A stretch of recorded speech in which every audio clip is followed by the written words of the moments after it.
اعوذ باللہ من الشیطان الرجیم، بسم اللہ الرحمن الرحیم۔ وَإِذْ قَالَ مُوسَىٰ لِقَوْمِهِ إِنَّ اللَّهَ يَأْمُرُكُمْ أَن تَذْبَحُوا بَقَرَةً قَالُوا أَتَتَّخِذُنَا هُزُوًا قَالَ أَعُوذُ بِاللَّهِ أَنْ أَكُونَ مِنَ الْجَاهِلِينَ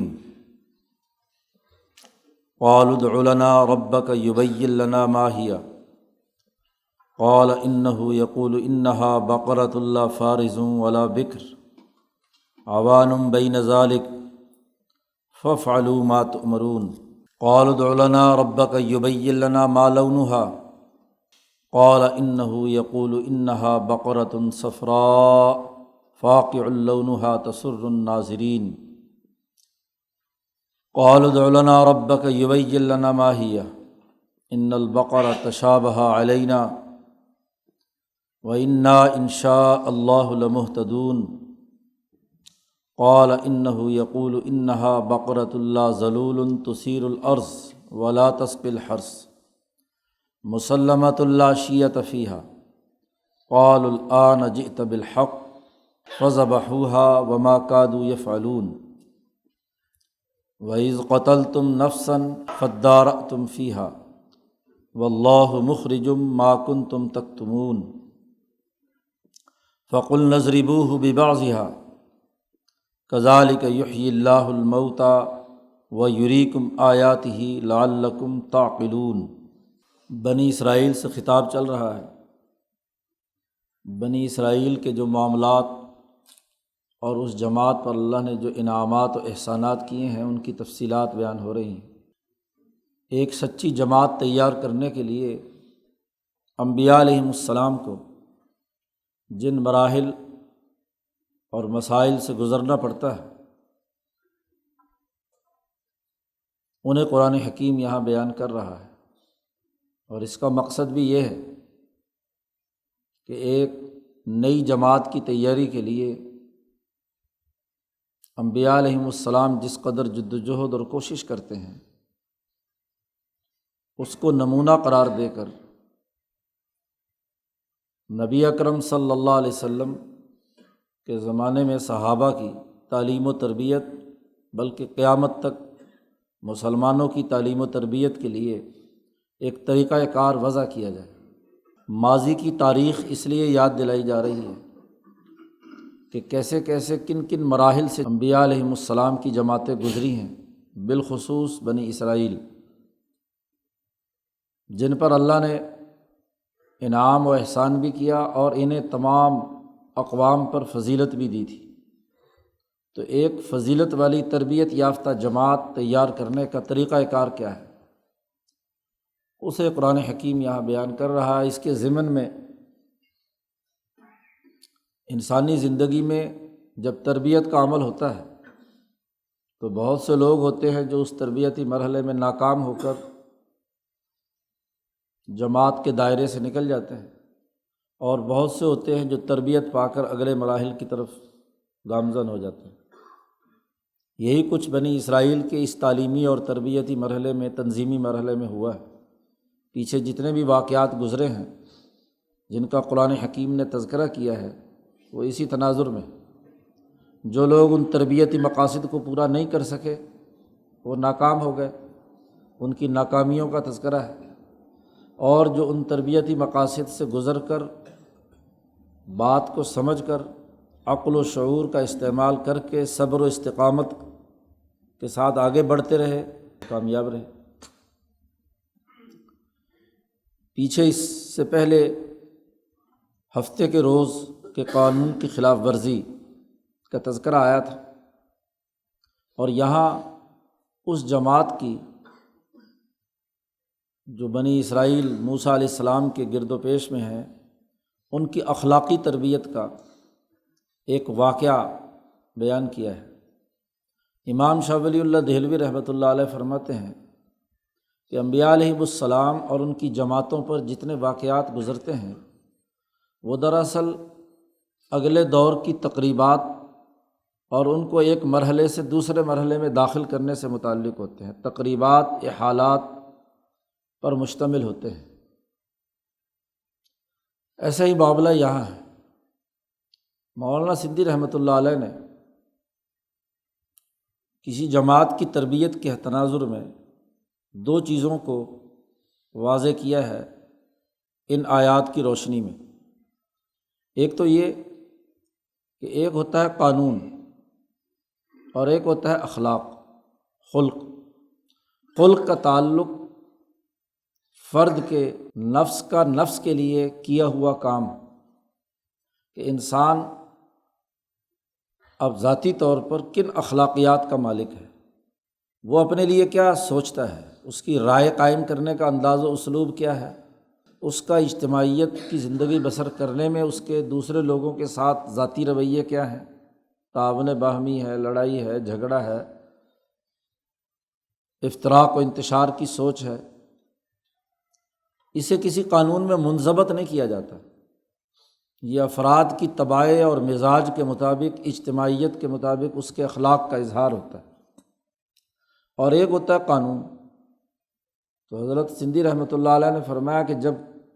کسی فرد کے ساتھ اجتماعی سطح پر کوئی رابطہ اور تعلق قائم ہوتا ہے معاہدے کی صورت میں، تو وہاں قانون لاگو ہوتا ہے۔ جیسے میاں بیوی کا نکاح کا معاملہ ہے، خرید و فروخت کرنے والے کا خرید و فروخت کا معاہدہ ہے، وغیرہ وغیرہ۔ یہ جو ہفتے کا قانون تھا کہ ہفتے کے دن تم نے اجتماعیت قائم کرنی ہے اور کاروبار وغیرہ باقی چیزوں میں اور مچھلیاں پکڑنے کا کام نہیں کرنا، یہ قانون ہے، چونکہ یہ اجتماع کو ڈسپلن میں لانے کے لیے ہے۔ اس قانون کی خلاف ورزی کی تو کونوا قردۃ خاسئین، کل اس پر گفتگو ہو چکی کہ وہ بندر بنا دیے گئے جو انہوں نے اس ڈسپلن کو جنہوں نے توڑا، گویا کہ جماعت کے دائرے سے خارج کر دیے گئے، حیوانیت کے دائرے پہ اتر گئے، انہوں نے اس قانون کو سمجھا نہیں اور قانون کی خلاف ورزی کے نتیجے میں سزا کے مستحق ہوئے۔ دوسری چیز اخلاق ہے کہ انسان، اس کی اخلاقی طاقت اور قوت وہ ذات باری تعالیٰ کے ساتھ اتنی مضبوطی کی ہو کہ اللہ کے ڈر اور تعلق سے وہ تمام اخلاقی ذمہ داریوں کو اپنے اوپر یقینی طور پر نافذ العمل کرنے کے لیے کوشش کرے۔ اور انبیاء کا یہ دوسرا کام جو ہوتا ہے، دراصل انسانی دلوں کو کھینچ کر اللہ سے جوڑنے کا ہوتا ہے۔ امام شاہ ولی اللہ فرماتے ہیں کہ انسانی روحیں ملائے اعلیٰ اور حضرت القدس کی طرف ایسے کھنچتی ہیں جیسے مقناطیس کی طرف لوہا کھنچتا ہے۔ تو انبیاء علیہم السلام کا کام یہ ہوتا ہے کہ لوگوں کے دلوں میں جو غفلت موجود ہے ذات باری تعالیٰ سے، جو دراصل ان کے اجتماع کو بھی تباہ کرنے کا ذریعہ بنتی ہے، تو ان کی تربیت میں ان کے دلوں کو کھینچ کر اللہ سے جوڑنے کا کام کریں۔ انسان گرد و پیش کی چیزوں کے ساتھ الجھ جاتا ہے، ان ظاہری چیزوں کو جو گرد و پیش کے ماحول میں ہے، سسٹم کے دباؤ میں ہے، ان میں الجھا رہتا ہے۔ تو وہاں سے نکال کر اس کے قلب کو اللہ کی طرف متوجہ کرنا، یہ انبیاء علیہم السلام کا سب سے بڑا مشن ہوتا ہے۔ اس واقعے کے ضمن میں مولانا نے یہی بات واضح کی ہے کہ صفت احسان پیدا کرنے کے لیے یہ واقعہ وقوع پذیر ہوا ہے۔ انبیاء کے تمام واقعات جماعت کی تعلیم و تربیت اور اگلے مرحلے کی تقریبات ہوتی ہیں۔ شاہ صاحب کا یہ قول تو تعویل الاحادیث میں گزر چکا ہے۔ اسی تناظر میں یہ بات ہے، یہ قوم جو موسیٰ علیہ السلام بنی اسرائیل جنہیں لے کر آئے ہیں فرعون سے آزادی دلا کر یہاں وادی سینا میں، یہ قوم 200 سال تک ان کی غلام بھی رہی اور مصر کی تہذیب و ثقافت اور وہاں کے اثرات موجود تھے۔ مصری تہذیب دراصل ایک زرعی تہذیب تھی اس زمانے کی، ترقی یافتہ مصر، یوسف علیہ السلام نے اس کی زراعت کو ہی ترقی دی تھی۔ زرعی معیشتوں کا سب سے بڑا معاملہ یہ ہوتا ہے کہ وہاں گائے کا بڑا عمل دخل ہوتا ہے۔ گائے، بقرہ، یہ ہل جوتنے، باقی محنت و مشقت کے کام کرنے، کنویں سے پانی نکالنے کے لیے اسی گائے بیل کو کیا ہے چلایا جاتا تھا، پانی نکلتا تھا اسی سے۔ رہٹ بنائے گئے جس سے پانی نکال کر زمینیں کاشت کی جاتی تھی، تو اور پھر انہی کا دودھ بھی پیتے تھے، انہی کی باقی چیزوں کو بھی استعمال میں لاتے تھے۔ تو گائے کا ایک تقدس ہے، جس زمانے میں جس درجے کی معیشت، خواہ اس کا تعلق زراعت سے ہے تو زرعی چیزیں، اور اگر صنعتی دور ہے تو صنعتی چیزوں کا تقدس تاجر طبقے کے دماغ میں ہوتا ہے، اور تجارت پیشہ لوگ ہیں تو ان کے ہاں اپنا سرمایہ اور اپنا اثاثہ، اس کا تقدس موجود ہوتا ہے، روپے پیسے اور غلے کو بہت سنبھال کر رکھتے ہیں، اس پر پاؤں نہیں کسی کو رکھنے دیتے کہ یہ تو روٹی روزی کی جگہ ہے، تو یہ تقدس موجود مصریوں کے ہاں بھی، اور مولانا سندھی نے کہا ہندوستان میں قدیم زمانے سے یہی چلا آ رہا ہے کہ یہ بھی زرعی معیشت کا علاقہ ہے، تو جتنی زرعی معیشت سے متعلق تہذیبیں ہیں ان کا اگر مطالعہ کیا جائے تو وہاں گائے کا تقدس زرعی ضروریات اور معاشی تقاضوں کے تناظر میں پایا جاتا ہے کہ جس سے انہیں رزق مل رہا ہے، جس کے ذریعے سے انہیں کھانے پینے کی چیزیں مل رہی ہیں، تو اس کو وہ ذبح کرنا بہت عیب کی بات سمجھتے ہیں، کیونکہ جس کو ذبح کر دیا، گائے ذبح ہونے لگی تو پھر تو کیا ہے، یہ کاشتکاری کا سارا عمل ختم ہو جائے گا۔ تو یہ تقدس ان کے اندر موجود تھا مصریوں میں۔ اب بنی اسرائیل کو وہاں سے نجات دلا کر جب موسیٰ علیہ السلام یہاں لائے ہیں تو وہ پرانے خیالات ابھی تک موجود ہیں، غلامی کے اثرات۔ پیچھے بھی جتنے واقعات گزرے ہیں ان کا تعلق بھی مصری تہذیب کے ان غلامانہ رویوں کے ساتھ، اسی طرح یہ رویہ بھی ان کے یہاں موجود ہے۔ تو اب ان کو اس تمام تر جو گرد و پیش کی محض خواہشات اور تقاضے تھے ان سے نکال کر ان کے قلوب کو اللہ کی طرف متوجہ کرنا ہے، اللہ کے ساتھ تعلق قائم کرنے کے لیے یہ ان کو حکم دیا گیا کہ تم گائے ذبح کرو۔ قرآن حکیم کہتا ہے کہ وَإِذْ قَالَ مُوسَىٰ لِقَوْمِهِ، موسیٰ علیہ السلام نے اپنی قوم سے، اپنی جماعت سے کہا، بنی اسرائیلیوں سے، کہ ان اللہ یأمرکم ان تذبحوا بقرہ، کہ اللہ تمہیں حکم دیتا ہے کہ تم ایک گائے ذبح کرو۔ جیسے ہی یہ حکم دیا گیا تو ظاہر ہے جو چیز اجنبی ہوتی ہے اور جس ماحول میں وہ رہ کر آئے تھے وہاں تو گائے کا بڑا تقدس تھا، اس کی پوجا بھی کی جاتی تھی، اور اس کو اس تقدس کی وجہ سے بھی کہ زرعی ضروریات کے لیے لازمی اور ناگزیر ہے۔ تو انہوں نے کہا اتتخذنا ہزوا، جب آدمی کے بالکل تصور کے خلاف بات ہو تو اس کو ایسے ہی سمجھتا ہے۔ موسیٰ علیہ السلام سے انہوں نے کہا کہ کیا آپ ہم سے مذاق کر رہے ہیں، ہنسی کرتے ہیں؟ بولے کیا تو ہم سے ہنسی کرتا ہے؟ قال، پہلی بات تو موسیٰ علیہ السلام نے یہ کہی کہ تعلیم و تربیت کے درمیان ہنسی نہیں ہوا کرتی۔ جب کوئی تعلیم و تربیت کرنے والا کوئی حکم دیتا ہے اور وہ بھی اللہ کی طرف سے حکم سنائے نبی، تو اس میں مذاق کی بات کہاں ہوتی ہے؟ وہاں تو دراصل کسی نہ کسی مرض کا علاج ہوتا ہے، اور جب سامعین کو جو اس کے گرد و پیش میں ہوں ان کے خیال کے بالکل علی الرغم بات ہو اپنے کسی ہادی اور رہبر کی، تو دماغ میں خیال تو یہی آتا ہے کہ یہ کوئی مذاق کی بات ہے، ویسے ہی گپ شپ لگا رہے ہیں۔ تو موسیٰ علیہ السلام نے کہا اعوذ باللہ ان اکون من الجاہلین، کہا پناہ خدا کی کہ میں ہوں جاہلوں میں سے، جاہل بن جاؤں۔ یہ تو جہالت کی بات ہے، ایسا ہنسی مذاق جو تعلیم و تربیت کے دوران اور محض ٹھٹھا اڑانے کے لیے، مذاق اڑانے کے لیے ہو، محض کسی کی توہین و تذلیل پر مبنی ہو، یہ تو جاہلوں کا کام ہوتا ہے۔ اب گائے کا مذاق یا گائے کی ذبح کرنے کا مقصد محض مصریوں کا ٹھٹھا مذاق یا کوئی توہین و تذلیل مقصود نہیں ہے، اس سے ایک بہت اعلیٰ تربیتی عمل پیش نظر ہے۔ تو جاہلوں کا کام تو میں نہیں کرتا، یہ جہالت کی بات ہے ٹھٹھا مذاق کرنا۔ یہاں تو اللہ نے حکم دیا ہے کہ تم گائے ذبح کرو۔ قالوا ادع لنا ربک یبین لنا ما ہی۔ امام شاہ ولی اللہ دہلوی کی وہ بات یاد رکھیے جس میں حضرت شاہ صاحب فرماتے ہیں کہ انسان کے 3 بنیادی حجابات ہوتے ہیں، حجاب طبع، حجاب رسم اور حجاب سوء معرفت۔ سب سے پہلے جب طبیعت کے خلاف بات آتی ہے تو طبیعت مزاحمت کرتی ہے، اس کا پہلا حجاب یہ ہے۔ اور اگر طبیعت سے آزاد ہو جائے اور وہ درست بات کو سمجھنے کی کوشش کرے تو ماحول کا جو رسم ہے، نظام کا دباؤ ہے، برادری کے جو رسوم و رواج ہیں وہ راستے کی رکاوٹ بن جاتے ہیں کہ میں اس فکر کو کیسے قبول کروں، میری برادری کے اور میرے ہمجولی جو ہے وہ تو یہ بات ماننے کے لیے تیار نہیں ہے۔ اور پھر تیسرا مرحلہ یہ ہوتا ہے کہ اگر نظام کے دباؤ سے بھی نکلے اور تربیت حاصل کرنے کے لیے آ بھی جائے اور وہاں آ کر بات غلط تناظر میں سمجھے، سوء المعرفہ، بات کسی زاویے سے کہی جا رہی ہے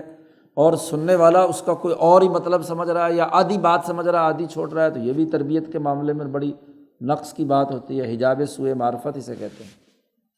تو یہاں ان لوگوں نے بھی جو حضرت موسیٰ علیہ السلام کے زیر تربیت ہیں، بنی اسرائیل ہے پوری قوم جس کی تعلیم و تربیت کے لیے موسیٰ علیہ السلام تشریف لائے ہیں، موسیٰ علیہ السلام نے اللہ کا یہ حکم سنایا تو یہ تینوں حجابات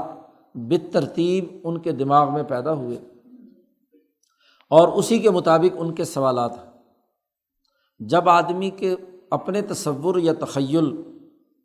کے خلاف بات کی جا رہی ہو، کسی مدعو کے دماغ میں یہ بات آ جائے تو پھر وہ سوالات کرتا ہے اور سوال و جواب اور مکالمے سے بات درست نظر میں سمجھ میں آتی ہے۔ اور سوال و جواب کے دوران اگر سوال صدق نیت کے ساتھ ہے تو جواب دیا جا رہا تو کوئی نہ کوئی حجاب ضرور ٹوٹتا ہے، حجابات توڑے جاتے ہیں۔ تو یہاں بھی موسیٰ علیہ السلام کے ان جوابات نے ان کے ان تینوں حجابات کو یکے بعد دیگرے توڑا، اور جب حجابات مکمل ٹوٹ چکے ہیں تو کہتے ہیں الآن جئت بالحق، اب بات ہمیں کیا ہے صحیح طور پر سمجھ میں آ گئی۔ تو اسی طریقے سے انہوں نے پہلا سوال کیا ادع لنا ربک یبین لنا ما ہی، اپنے رب سے یہ دعا کر کے پوچھئے کہ یبین لنا ما ہی، کہ وہ ہمیں بتا دے کہ وہ گائے کیسی ہے۔ پہلا تو جھٹکا ان کے دماغ کو یہی لگا کہ گائے کی ذبح کرنے کی بات ہو رہی ہے، ہاں جی، جہاں 200-150 سال سے ان کے دماغوں میں گائے کا تقدس موجود تھا، ان کے آباء و اجداد اس کا تقدس رکھتے تھے، اب اس گائے کو ذبح کرنے کی بات کی جا رہی ہے، تو پہلا جھٹکا تو انہیں یہی لگا، اسی لیے انہوں نے مذاق کی بات کہی۔ اور پھر انہوں نے اللہ سے پوچھا کہ ما ہی، وہ گائے کیسی ہے، یعنی کس طرح کی گائے کے ذبح کرنے کا ہمیں حکم دیا جا رہا ہے۔ تو جب آدمی کے دماغ میں کوئی بات واضح نہ ہو تو وہ اسی طرح کے سوالات کرتا ہے کہ بھئی یہ کام کیسے ہوگا۔ قال انہ یقول انہا بقرۃ لا فارض ولا بکر، موسیٰ علیہ السلام نے کہا کہ اللہ تعالیٰ یہ فرماتا ہے کہ وہ گائے ایسی ہونی چاہیے لا فارض ولا بکر، نہ بوڑھی ہو نہ جوان، بن بیاہی، حضرت نے ترجمہ کیا نہ بوڑھی نہ بن بیاہی، جس نے ابھی تک کوئی بچہ پیدا نہیں کیا، اور نہ وہ ایسی ہو جس نے بہت سارے بچے پیدا کر دیے ہوں، تو نہ بوڑھی ہو نہ جوان ہو، عوان بین ذالک، درمیانے درجے کی ہو، درمیان میں ہے بڑھاپا اور جوانی کے۔ گائے کی ایک درجے کی وضاحت کر دی کہ وہ گائے جو ذبح کرنی ہے جی، نہ تو بالکل نوجوان ابھی آئی ہے تو فوراً ذبح کر دو، اور نہ ہی بوڑھی کھپچر، درمیانی عمر کی جو ہے وہ گائے۔ اور یہ گائے جو ہوتی ہے یہ ان کے استعمال کے لیے خاص طور پر زرعی معیشت کے معاشروں میں زیادہ اس کا استعمال ہوتا ہے۔ جو ابھی تک بن بیاہی ہے، ظاہر ہے کہ ابھی تو اس سے دودھ وودھ اور باقی چیزیں، اور اس کو تو ہل میں جوتتے بھی نہیں تھے، اور نہ ہی اس کے ساتھ اس کا دودھ ابھی تک اترا ہے، تو وہ بھی ان کے فائدے کی نہیں ہوتی۔ اور جو بوڑھی ہو چکی ہے، ناکارہ ہو چکی ہے، تو ظاہر ہے بوڑھی کا ہل میں جوتنا یا اس کا دودھ کہاں سے آئے گا۔ تو جو ان کے لیے سب سے زیادہ نفع بخش کسی گائے کا دور ہے وہ ہے کہ جب وہ گیابن ہو جائے، بچہ پیدا ہو جائے، اور بڑھاپے سے پہلے پہلے۔ اب زرعی معیشت میں سب سے زیادہ ضرورت کا وقت تو وہ ہوتا ہے اس گائے کا۔ تو اللہ میاں نے بھی شرط لگا دی کہ وہ گائے نہ بالکل بوڑھی جو فارغ ہو چکی ہے، اب کاٹو مال ہو گیا، زیادہ چلو اس کو ذبح کر دو، اور نہ ابھی کوئی فائدہ دینے کے قابل ہے تو ابھی نوجوان ہے اس کو ذبح کرو، بلکہ عوان بین ذالک۔ اور تعلیم و تربیت کے لیے یہ ضروری ہے کہ جو حکم دیا جائے وہ دو ٹوک اور قطعی ہو اور واضح طور پر حکم ہو۔ اس لیے قرآن کہتا ہے فَافْعَلُوا مَا تُؤْمَرُونَ، تمہیں جو حکم دیا جا رہا ہے وہ کرو، اس میں لیت و لال سے کام نہ لو۔ تو وہ جو طبعی حجاب ان کے دماغ میں موجود تھا، حجاب طبع، جس کی بنیاد پر انہوں نے یہ سوال کیا تھا کہ وہ گائے کیسی ہونی چاہیے، جب نیا خیال سامنے آتا ہے، نئی بات سامنے آتی ہے تو خود اس کے اندر کشمکش ہو رہی ہوتی ہے، تو طبی طور پر ٹوٹ پھوٹ کا اس کے دماغ میں عمل ہو رہا ہوتا ہے کہ یہ نیا حکم آیا ہے تو اس کو کس طریقے سے میرا دماغ ایکسیپٹ کرے۔ تو اسی کے دوران اللہ پاک نے کیا ہے حجاب طبع توڑا ہے، موسیٰ علیہ السلام کے ذریعے سے ان کے توجہ ڈالی موسیٰ علیہ السلام نے، اور ان سے کہا فَافْعَلُوا مَا تُؤْمَرُونَ، جو تمہیں حکم دیا گیا ہے اسے کرو۔ طبیعت کا یہ حجاب ٹوٹتا ہے، لیکن ابھی مکمل طور پر بات سمجھ میں نہیں آ رہی، اس لیے اگلا سوال کہ چلو جی یہ بات تو سمجھ میں آ گئی کہ گائے بھی وہ کرنی ہے جو اس وقت فائدہ مند ہے، جو اس وقت دودھ دے رہی ہے یا وہ کسی کاشتکاری کے اس میں استعمال ہو رہی ہے، درمیانی ہے گائے، جو قیمتی گائے ہے وہ ہم نے ذبح کرنی ہے۔ اب اگلا سوال حجاب رسم کا ہے۔ قالوا ادع لنا ربک یبین لنا ما لونھا، کہنے لگے اپنے رب سے دعا کیجیے کہ وہ ہمیں یہ بتلا دے کہ اس گائے کا رنگ کیسا ہو۔ اب بات چونکہ ابھی تک پورے طور پر ان کے دماغ میں فٹ نہیں ہو رہی، تو اب رنگ پر آ گئے، گائے تو متعین ہو گئی، اب اس کا رنگ کیسا ہوگا، کیونکہ رنگ گرد و پیش کے ماحول پر اثر انداز ہوتا ہے، رنگ کی بنیاد پر اچھی اور بری گائے کا فیصلہ ہوتا ہے۔ قال موسیٰ علیہ السلام نے کہا انہ یقول، بے شک اللہ پاک فرماتے ہیں کہ انہا بقرۃ صفراء فاقع لونھا تسر الناظرین، وہ گائے خوب زرد ہونی چاہیے، زرد رنگ کی ہو، خوب گہری، ایسا گہرا رنگ کہ دیکھنے والوں کو وہ بہت اچھا اور خوبصورت لگے۔ گائے کی سب سے بڑی جو خوبصورتی ہے وہ ایسے ہی رنگ کی ہے، بالکل سفید ہو یا بالکل کالی رنگ کی ہو یا رنگ ملے ہوئے ہوں، اس کے بجائے اگر مکمل زرد رنگ کی ہے اور بہت، تو وہ زرد رنگ بھلا معلوم ہوتا ہے، خاص طور پر اس کو جب نلا دلا دیا جائے تو ایسی گائے جو ہے نا وہ تلاش کرو، وہ گائے ہونی چاہیے، گویا کہ ادھر ادھر کے تمام اثرات سے پاک، صاف ستھری اور ایک بہت عمدہ رنگ کی، جو ان کے ہاں سب سے قیمتی ترین سمجھی جاتی تھی۔ تو اگلی شرط کے اندر اس کے اوپر وہ دوسری پابندی آ گئی کہ گائے ہو اور گائے بھی اس رنگ کی ہو مخصوص۔ ابھی بات سوئے معرفت کے اگلے مرحلے میں داخل ہو گئی، یہ بات بھی طے ہو گئی کہ انہوں نے اس سوسائٹی میں جس گائے کو سب سے اچھا سمجھا جاتا تھا وہ گائے منتخب کر دی گئی کہ یہ کرنی ہے آپ نے ذبح۔ قالوا ادع لنا ربک یبین لنا ما ہی، کہ بات ابھی تک کھل کر سامنے نہیں آئی، کہنے لگے اپنے رب سے دعا کیجیے کہ وہ ہمیں بیان کر دے کہ ماہیہ کہ وہ کس قسم کی گائے ہوگی۔ اب یہاں سوئے معرفت کا معاملہ ہے کہ بات معرفت کے تناظر میں، علم اور پہچان کے معاملے میں آخری مرحلہ ہے کہ وہ اس چیز کو واضح کر دیں۔ ان البقرہ تشابہ علینا وَإِنَّا إِن شَاءَ اللَّهُ لَمُهْتَدُونَ، کہنے لگے بات سمجھ میں آتی جا رہی ہے، لیکن ابھی بھی کچھ اشتباہ موجود ہے، شبہ موجود ہے۔ یہ شبہ ہمیشہ علمی سطح پر معرفت کے حوالے سے، سوئے معرفت ہوتی ہے تو اس وقت شکوک و شبہات ہوتے ہیں۔ تو انہوں نے کہا کہ اس گائے میں شبہ پڑا ہم کو، علم میں ابھی تک واضح نہیں ہوا، علم الیقین ابھی تک حاصل نہیں ہوا، اس کے اندر سمجھنے میں ابھی غلطی ہے، اس لیے وَإِنَّا إِن شَاءَ اللَّهُ لَمُهْتَدُونَ، چونکہ دو حجاب ٹوٹ چکے ہیں، لہٰذا اب یہاں اس تیسرے سوال کرتے وقت یہ کہا کہ اگر اللہ نے چاہا تو ضرور ہم ہدایت یافتہ ہو جائیں گے، ہدایت کے اگلے مرحلے میں داخل ہو جائیں گے۔ قال، موسیٰ علیہ السلام نے فرمایا کہ انہ یقول، کہ بے شک اللہ پاک فرماتا ہے، انہا بقرۃ، وہ ایک گائے ہے، لا ذلول تثیر الارض ولا تسقی الحرث۔ اب دو شرطیں پہلی لگا دیں، ادھر کی بھی اور ادھر کی بھی، کہ نہ تو یہ بوڑھی ہو اور نہ ہی جوان ہو، درمیانی عمر کی ہو۔ پھر اگلی شرط یہ لگا دی کہ لا ذلول تثیر الارض، ایسی گائے نہیں ہو جو زمین کو جوت جوت کر محنت اور مشقت کرنے والی ہو، ایسی نہیں ہونی چاہیے۔ یعنی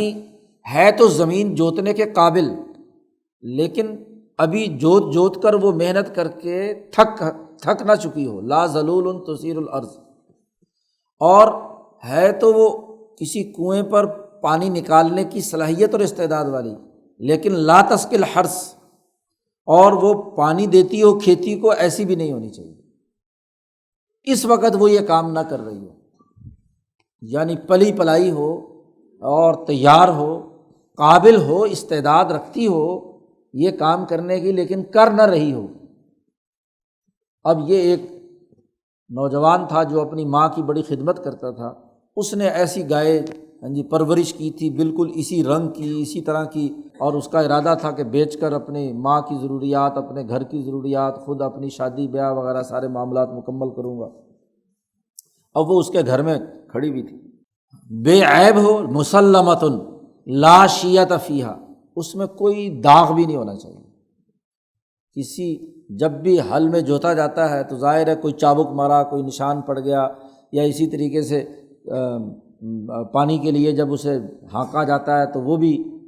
تو یہ چیزیں نہیں، باقی وہ بہترین گائے ہو، مسلمۃ بے عیب ہو، کوئی داغ اس میں نہ ہو۔ یہ تیسرا حجاب جو ہے یہ ٹوٹتا ہے تو قالوا کہتے ہیں، قال الآن جئت بالحق، بولے اب لایا تو ٹھیک بات ہے، اب سچی بات، حق بات ہمیں سمجھ میں آ گئی، تمام اس کی اسپیسیفیکیشن جو ہے وہ واضح ہو گئی کہ یہ گائے جو ہے نا ہمیں ذبح کرنی ہے۔ فذبحوها، انہوں نے وہ گائے ذبح کی، وما کادوا یفعلون، اس سے پہلے وہ لگتے نہیں تھے کہ وہ ذبح کر دیں، کیونکہ جتنے سوالات تھے ان کے، اس حجابات کی وجہ سے ان کے دماغ میں جو گائے کا تقدس موجود تھا، اس تقدس کی وجہ سے وہ گائے کو ذبح کرنے کا لگتا نہیں تھا کہ وہ کریں گے۔ لیکن جب یہ حجابات ٹوٹے اور سوال و جواب کا معاملہ مکمل ہوا تو پھر انہوں نے اس گائے کو ذبح کیا، تو ان کے دماغ سے گائے کا وہ تقدس نکال کر ان کو اللہ سے جوڑنے کا کام کیا۔ ایک تو اللہ نے حکم دیا،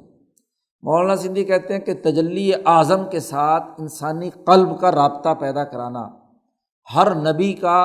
اپنے حواریوں کے دلوں میں اس تجلی کے ساتھ ربط پیدا کر کے وہ طاقت اور قوت پیدا کرنا ہے کہ اگر نبی موجود نہ بھی ہو تو تب بھی وہ اس طاقت کے ساتھ اپنا تعلق قائم کر لیں۔ دین اسلام میں جیسے عبادات کی تعلیم و تربیت کے ذریعے سے ہر انسان کے قلب کا، ہر مسلمان کے قلب کا تعلق تجلی اعظم سے قائم کرایا جاتا ہے، اسی لیے پیچھے کہا تھا وَاسْتَعِینُوا بِالصَّبْرِ وَالصَّلَاةِ، کہ صبر کے ساتھ بات کو سمجھنا اور صبر و استقامت کا مظاہرہ کرنا، اور نماز اللہ کے ساتھ تعلق قائم کرنے کا ذریعہ بنتی ہے۔ اجتماعی معاملات میں جہاں قوانین کا عمل دخل ہوتا ہے تو قانون کے دائرے کے اندر رہ کر کام کرنا یہ صبر کے بغیر نہیں ہو سکتا، کیونکہ جب ایک معاہدہ آپ کر چکے، معاہدہ نکاح ہو، معاہدہ بیع ہو، معاہدہ حکومت و سیاست ہو، معاہدہ کسی نظم و ضبط اور تنظیم میں شامل ہو کر کام کرنے کا ہو، تو اس میں آپ کو قدم قدم پر مشکلات سامنے آئیں گی، تو اپنی طبیعت کو کنٹرول کرنا ہوگا۔ مزاجوں کے اختلافات ہیں، اب کسی اجتماعیت کے اندر جڑے ہوئے ہیں تو اب قانون کے اندر رہ کر آپ کام کر سکتے ہیں، تو وہاں آپ کو اپنی خواہشات اور اپنے کی ہوئی چیزوں کے اوپر کنٹرول کرنے کی ضرورت ہے، صبر کی۔ اور دوسرا، اخلاقی تعلق اس وقت تک نہیں ہو سکتا کہ جب تک آپ کا قلب جو ہے وہ اپنے اس عمل میں اللہ کے ساتھ نہ جڑ جائے۔ تو یہ ان کے حجابات توڑ کر گائے ذبح کی، اللہ کا حکم، اور پھر اسی گائے کے ذریعے سے ایک اور مرحلہ بھی طے کروایا ان سے، اور وہ کیا تھا؟ وَإِذْ قَتَلْتُمْ نَفْسًا فَادَّارَأْتُمْ فِيهَا۔ حضرت شیخ الہند فرماتے ہیں حاشیے میں کہ عامل نامی کوئی آدمی تھا جو قتل کر دیا اس کے اپنے سگے بھتیجوں نے، اس کے مال پر قبضہ کرنے کے لیے، اس کی کوئی اولاد نہیں تھی یا ابھی شادی نہیں ہوئی تھی، تو باقی جو بڑے بھائی کے بیٹے تھے انہوں نے کہا اس کو مارو اور اس کے مال پر قبضہ کرو، جنگل میں لے گئے اور اسے لے جا کر مار دیا، قتل کر دیا۔ تو قرآن کہتا ہے جب مار ڈالا تھا تم نے ایک شخص کو، فَادَّارَأْتُمْ فِيهَا، پھر لگے ایک دوسرے پر دھرنے، ایک دوسرے پر الزام لگا رہے ہیں، وہ کہتا ہے اس نے مارا، وہ کہتا ہے اس نے مارا، وہ آپس میں کیا ہے؟ جب کسی قاتل کے قتل میں بہت سارے لوگ شریک ہو جائیں اور متعین قاتل نہ آئے تو وہاں ظاہر ہے تمام کے اوپر عموم بلوا کہہ کر قانون کہتا ہے کہ جی اب یہ سب کو شک کا فائدہ دے کر بری کر دیا جائے۔ جی تو ایک دوسرے پر الزام دھر کر اس قتل کو غدربود کرنا چاہتے تھے۔ واللہ مخرج ما کنتم تکتمون، اور اللہ کو ظاہر کرنا تھا جو کچھ تم چھپاتے تھے۔ تم نے جو چھپا کر اس قتل کو غائب کرنا چاہتے تھے اور مال ہڑپ کرنا چاہتے تھے، اللہ اسے ظاہر کرنا چاہتے ہیں۔ ایک طرف یہ واقعہ وقوع پذیر ہوتا ہے کہ وہ انسان ایک قتل کر دیا، تو ادھر سے یہ گائے کے ذبح کا معاملہ چل رہا تھا، تو فَقُلْنَا اضْرِبُوهُ بِبَعْضِهَا، پھر ہم نے کہا، حضرت شیخ الہند نے ترجمہ کیا، پھر ہم نے کہا مارو اس مردے پر اس گائے کا ایک ٹکڑا۔ یہ گائے جس کے ذبح کرنے کے نتیجے میں بنی اسرائیل کی پوری جماعت کے قلوب ایک کفر و شرک کے دائرے سے نکل کر حضیرت القدس اور تجلی اعظم کی طرف متوجہ ہونے کی استعداد کے حامل بن گئے، تو یہ گائے، اس پر عالم مثال کے اثرات، حضرت القدس کی توجہات اس گائے کے اندر پائی جاتی تھی، کیونکہ یہ گائے کی ذبیحہ جو ہے، اس ذبیحے نے ایک پوری جماعت کے دل و دماغ سے گائے کے تقدس اور اس کی جو خرابیاں تھیں یا جو ادھر ادھر کے خیالات سے ان کو نکال کر حق تک پہنچانے کا ذریعہ بنی تھی، جی اللہ کے ساتھ جوڑنے کا ذریعہ بنی تھی گائے کا یہ گوشت۔ اور جو گائے اللہ کے نام پر ذبح کی جاتی ہے، اس قربانی کے گوشت کا اپنا ہی ایک خاص تاثیر ہوتی ہے۔ ہمارے حضرات اسی لیے فرمایا کرتے تھے کہ یہ جانور جو قربانی کے زمانے میں ہم قربان کرتے ہیں، اس کا گوشت بہت متبرک ہوتا ہے، اس لیے قدیم زمانے میں لوگ جو ہے قربانی کے گوشت کو خاص طور پر سنبھال کر رکھتے تھے۔ حضرت کو حالانکہ ڈاکٹروں نے بڑا منع کیا ہوا تھا ایک زمانے میں کہ گوشت نہیں کھانا، خاص طور پر ذبح ہونے کے فوراً بعد، لیکن قربانی کا گوشت آتا تو سب سے پہلے حضرت فرماتے کہ اس کو پکاؤ اور یہ کھلاؤ۔ جس جانور نے اپنی جان اللہ کے نام پر قربان کر دی تو اس کے گوشت کے اندر ایک برکت ہے، ایک روحانیت ہے، ایک تاثیر ہے۔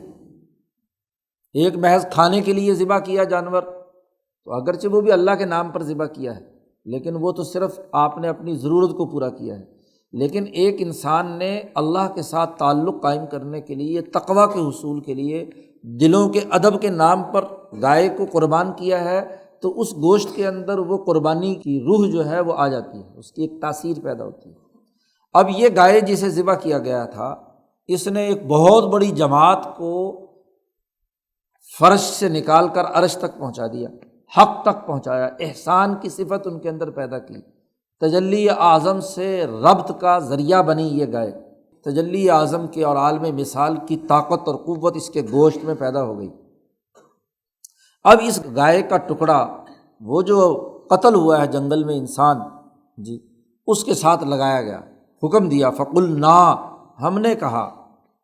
مولانا سندھی فرماتے ہیں کہ جہاں بھی یہ اللہ پاک جمع کا صیغہ استعمال کرتے ہیں قلنا، ہاں جی، تو یہ دراصل مالا اعلیٰ کی تمام تر قوتیں اس میں شامل ہوتی ہیں۔ جہاں مالا اعلیٰ کا اجماع ہو جائے، تمام تکوینی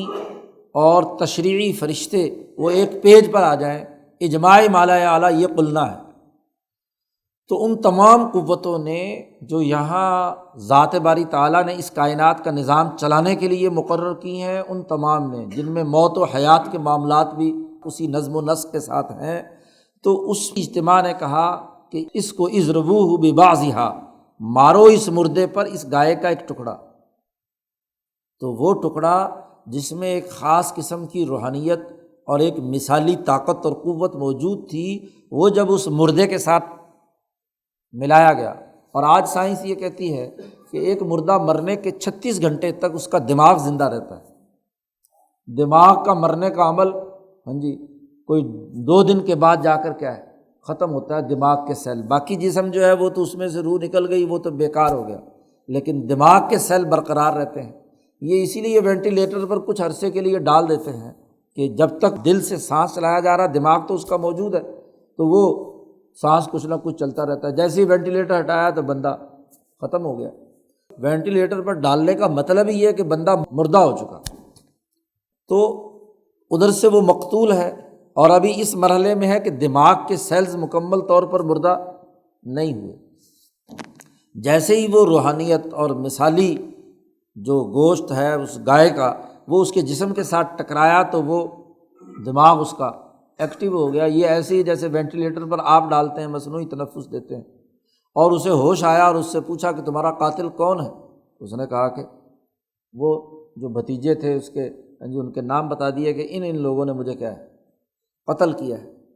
تو جو چیز یہ چھپا رہے تھے قاتل کے حوالے سے، اور یہ بات طے شدہ ہے کہ کسی مقتول کا جو حالت نزع کا بیان ہے وہ قانونی حیثیت رکھتا ہے، اس کے مطابق کیا ہے اس قاتل کا تعین کیا جاتا ہے، اور سزا اس بیان کی بڑی اہمیت ہوتی ہے۔ جب نزعی بیان اس کا سامنے آ گیا تو اس کے مطابق جو قانون تھا قاتل کو کیا سزا دی گئی۔ تو فَقُلْنَا اضْرِبُوهُ بِبَعْضِهَا، اب یہاں ان کو ایک اور بات بھی سمجھانی تھی، اور وہ اگلی آیت میں آ رہا ہے كَذَلِكَ يُحْيِي اللَّهُ الْمَوْتَى، ایسے ہی اللہ تعالیٰ مردوں کو زندہ کرے گا۔ یحیی، مرنے کے بعد دوبارہ زندہ کرنے کے قانون کو بھی اس معاملے میں کیا ہے سمجھا دیا گیا کہ یہ بھی اسی تجلی اعظم کی طاقت سے، اسی مالا اعلیٰ کی طاقت اور قوت سے جس نے تمہارے دلوں کو کھینچ کر اللہ سے جوڑنے، اور جس گائے کے ذریعے سے یہ کام ہوا ہے، اس گائے کے گوشت میں اگر یہ تاثیر ہے کہ وہ مردے سے ٹچ کر گئی تو وہ زندہ ہو گیا اور اس نے اپنے قاتل کا نام بتا دیا، تو یہ تو چند لمحے کے لیے تھا، جیسے ہی گوشت اس کے جسم سے ہٹایا تو دوبارہ مر گیا۔ ظاہر ہے کہ جو قتل ہے وہ رک تو نہیں سکتا، تو باقی دماغ کے سیل بھی اس کے ختم ہو گئے، فارغ ہو گیا۔ تو اللہ پاک نے بتلایا كَذَلِكَ يُحْيِي اللَّهُ الْمَوْتَى، تو ایک اور تعلیم بھی دے دی، ایک اور تربیتی مرحلہ بھی مکمل ہوا کہ آخرت میں اللہ پاک مردوں کو کیسے زندہ کرے گا، اس کا طریقہ کار اور پروسیجر کیا ہوگا۔ جو یہاں زندہ کر سکتا ہے وہ مرنے کے بعد بھی دوبارہ زندہ کر سکتا ہے۔ كَذَلِكَ يُحْيِي اللَّهُ الْمَوْتَى وَيُرِيكُمْ آيَاتِهِ، اور تمہیں اللہ اپنی نشانی دکھاتا ہے، اپنی قدرت کے نمونے دکھلاتا ہے، لعلکم تعقلون، تاکہ تم غور کرو، عقل استعمال میں لاؤ، عقل مند بنو۔ انسان کی روح کا اور اس کے دماغ کا جب ملأ اعلیٰ سے تعلق قائم ہو جاتا ہے، اس تجلی سے جو عرش الہی حضرت القدس میں ہے اس کے ساتھ انسان کا تعلق پیدا ہوتا ہے، تو اس کی عقل روشن ہوتی ہے، اسے بہت سارے معاملات کو سمجھنے کی ان کے اندر اہلیت اور صلاحیت پیدا ہوتی ہے۔ آدمی پس چیزوں کے اندر الجھا رہے، محض کھانے، محض پینے، محض خواہشات کو پورا کرنے، یا گرد و پیش کی چکا چوند میں رہے، اور غور و فکر اور عقل کی حالت اس کے اندر نہ پیدا ہو، تو پھر وہ اسی الجھاؤ کا شکار رہتا ہے، وہ اسی کا قیدی بن کر رہ جاتا ہے، بس کھانے پینے دوسرے معاملات کے اندر مشغول رہتا ہے۔ لیکن جیسے ہی انسان اپنے گرد و پیش سے بے نیاز ہو کر اپنی روح پر غور و فکر کرتا ہے، اپنے اوپر غور و فکر کرتا ہے، یا مسائل اور معاملات پر عقل و شعور کے ساتھ کام لیتا ہے، تو عقل بڑھتی ہے۔ تو یہاں مولانا سندھی کہتے ہیں کہ موسیٰ علیہ السلام نے اپنی جماعت کے دلوں اور دماغوں کو کھینچ کر تجلی اعظم سے ربط پیدا کرنے کے لیے یہ ایک تقریب منعقد ہوئی، یہ واقعہ منعقد ہوا کہ اس واقعے کے ضمن میں ایک طرف تو ان کے جو فرسودہ تصورات و خیالات تھے وہ دور کیے گئے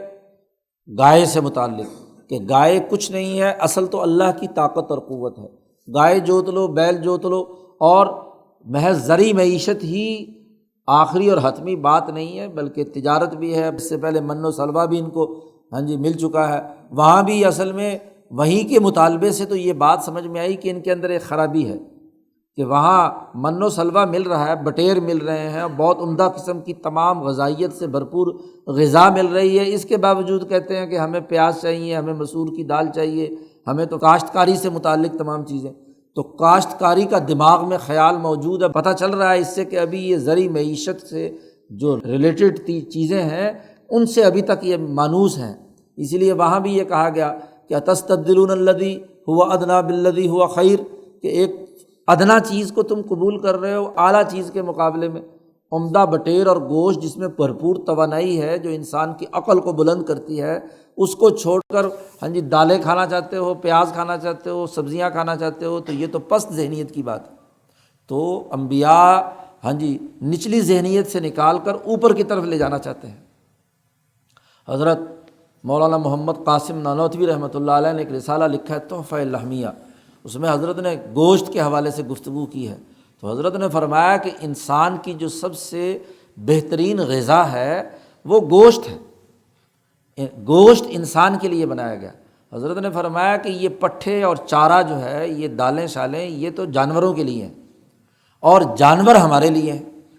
ارتقاء کا مرحلہ حضرت نے بیان کیا کہ یہ ساری معدنیات جو ہیں یہ تو ہیں نباتات کے لیے، کہ اس میں ایک مرحلے سے پروسیس ہو کر نباتاتی شکل اختیار کر لیں، اور پھر یہ نباتات جتنے بھی ہیں یہ جانوروں کو کھانے ہیں تاکہ ان کے زہریلے اثرات ختم ہو کر جانور کے اندر اس کے قیمتی اجزاء اس کے اندر جمع ہو جائیں، اور جانور ہمارے لیے ہیں، انسانوں کے لیے ہیں کہ ہم اس گوشت کو کھائیں بھنا ہوا حنیذ بعجل حنیذ،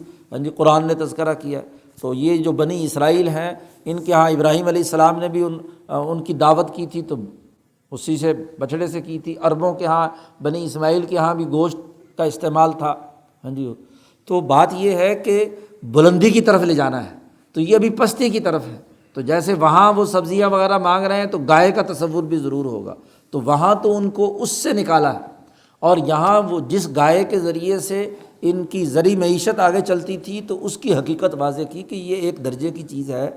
اس کے اندر الجھے مت رہو، جیسے باقی جانور ہیں فذبحوها، اس کو ذبح کرو، اور ذبح کے ذریعے سے کیا ہے، اس کا گوشت استعمال کرنے کے لیے، یہ کوئی خدا نہیں ہے، یہ کوئی ایسی مقدس چیز نہیں ہے کہ اس کا ذبح نہیں کیا جا سکتا۔ تو اس کا اگلا مرحلہ ہے، صرف کاشتکاری تو ایک مرحلہ ہے اس گائے کے استعمال کا، لیکن ذبح کر کے گوشت کھانا بھی تو ایک مرحلہ ہے،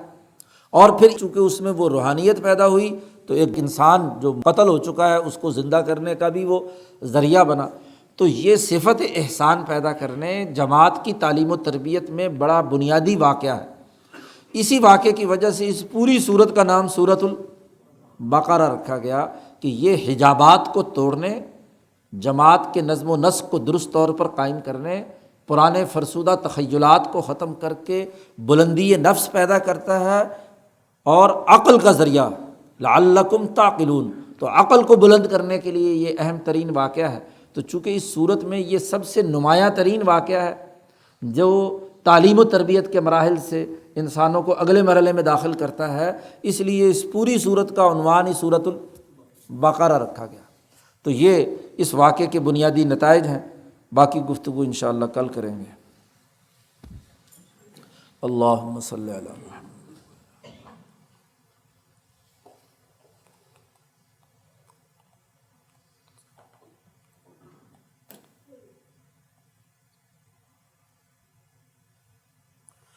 اجمعین۔